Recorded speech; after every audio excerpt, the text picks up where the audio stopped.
We've got Michelle Nicolini in the white gi from Checkmat against, look like Marina Ribeiro. Yep, that's right. Long.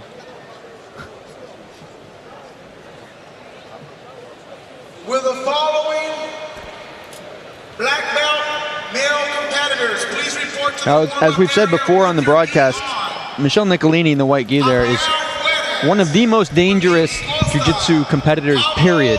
The amount of, or the proportion of matches that end in submission is very high.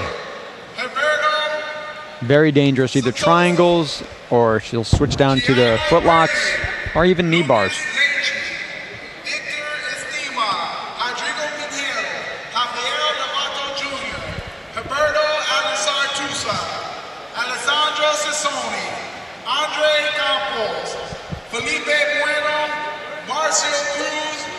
It was good to see Ronda Rousey here.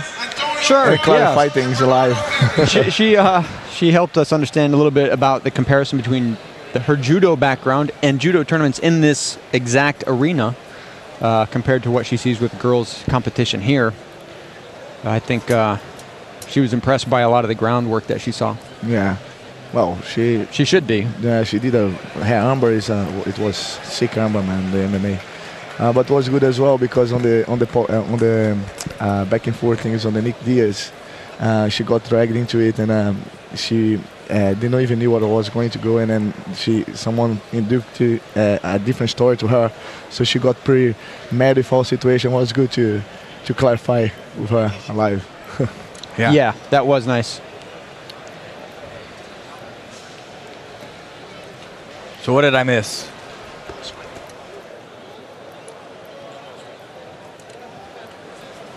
Well, we got Michelle Nicolini, and now is Michelle Nicolini just missed Leticia in the final. She won. How many times has Leticia won? Yeah. I'll say 5 or 6, maybe. Man, at least. Definitely for sure, much more than one handful. Yeah, at least. I mean, she's catching up to Hannette Stack. Don't miss out. With any purchase at the Corral USA booth before 5 p.m. today, you'll get a chance to win $1,000 worth of merchandise. Don't miss out. So let's see, this is a good time, folks in the chat room, if you guys have any questions for a pretty important personality, one of the more successful guys at Black Belt, Braulio Estima, go ahead and ask us in the chat room there.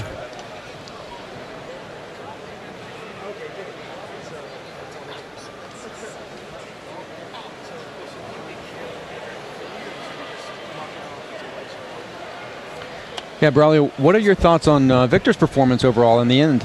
Your brothers. Well, Victor did a great performance, you know.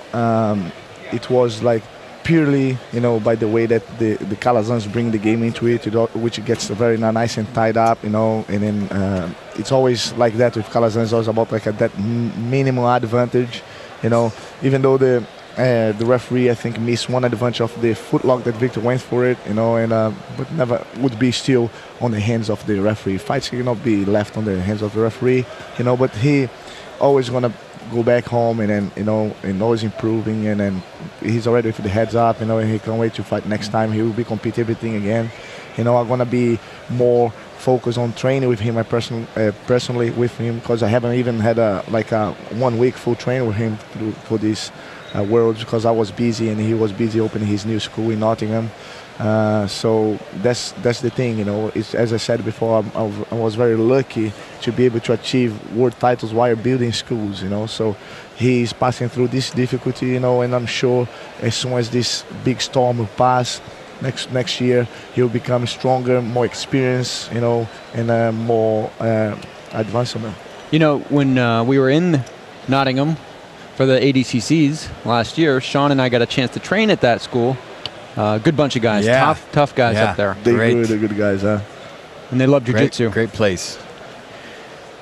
Probably the chat room wants to know what you think about the Rafa Cobrinha match on the way later. Oh man, this is one of my favorite matches to watch today. Yeah. You know, because Cobrinha, you know, what an athlete, what an example of a fighter, you know. The guy that won so many times the world championships, you know, he's been going through that that trajectory, which is like building up schools and then slow down the progress, as much, not progress as much as everyone else because there's so many things to do, but he still come here and put his name on the line, and here we go, he's in the final again, showing he's one of the greatest in the world.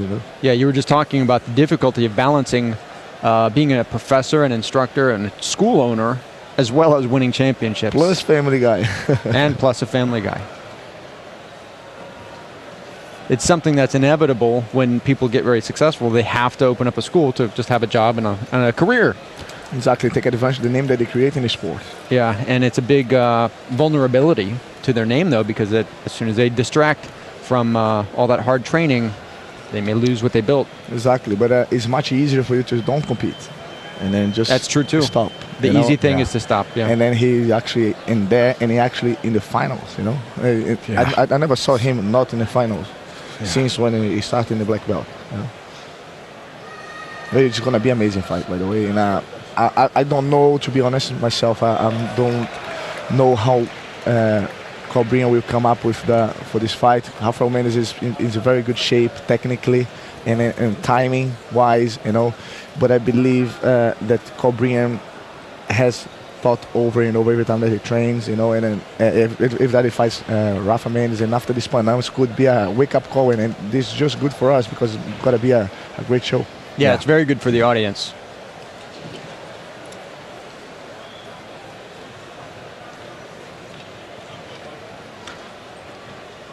There's a question from the chat room that I think is a legitimate question to ask you.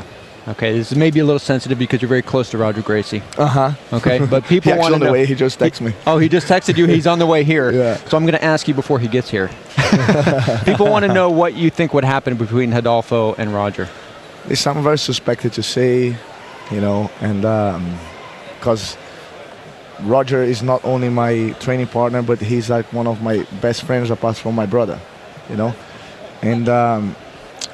it's man, I'm not even a joke, I think Roger should have a different belt than anybody else, that would be like it should have some another belt between the black and the red, and if that is, Roger would be like a 4th degrees on that one.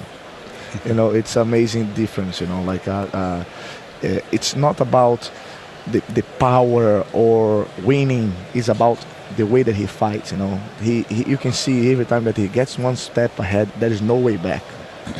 You can count on your 3 fingers how many times he lost one side control, how many times he lost a half guard, how many times he lost a mount. I mean, on the mount you can even you can't count that. It's a really realistically, it's really a different level. Sometimes I go there and I feel pretty bad when I go back home.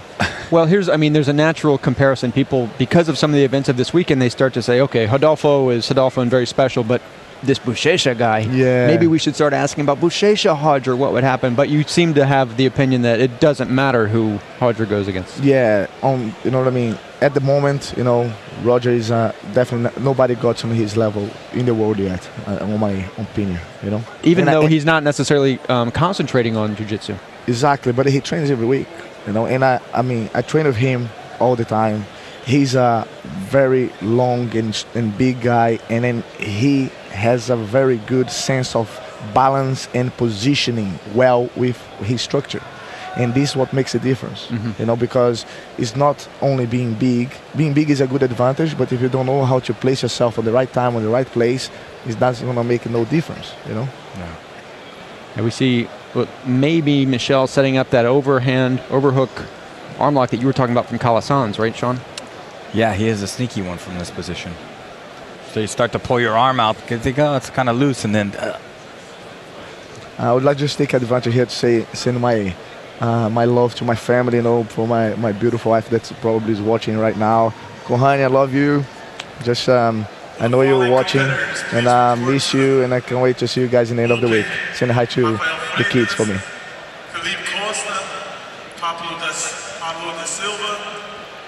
We have a big final here between Leo Nogueira and Buchecha, right? That's going to be the first finals of the men, right? Yeah. Do you have any thoughts on that? How that's going to shake out? Well, it's gonna be a tough one. You know, that we're gonna go down to the both first match. You know, because Leonardo is not fighting the final because they closed down, and Bochecha will have a very tough fight. As I mentioned yesterday, you know, against Leonardo Leite, one of the strongest guys that I ever faced in my career. You know, he's a man. This is a beast, and he'll gonna put up a very hard match against Bochecha, and then this will could result in a big plus for Leo, because Leo is like in a very good shape. He didn't spend so much energy in his last fight. He's not fighting his final, you know. So I guess Leo Nogueira has a very good advantage on that. But Bochecha is a guy that goes always forward. That's my only concern. It's not going to be a fresh match.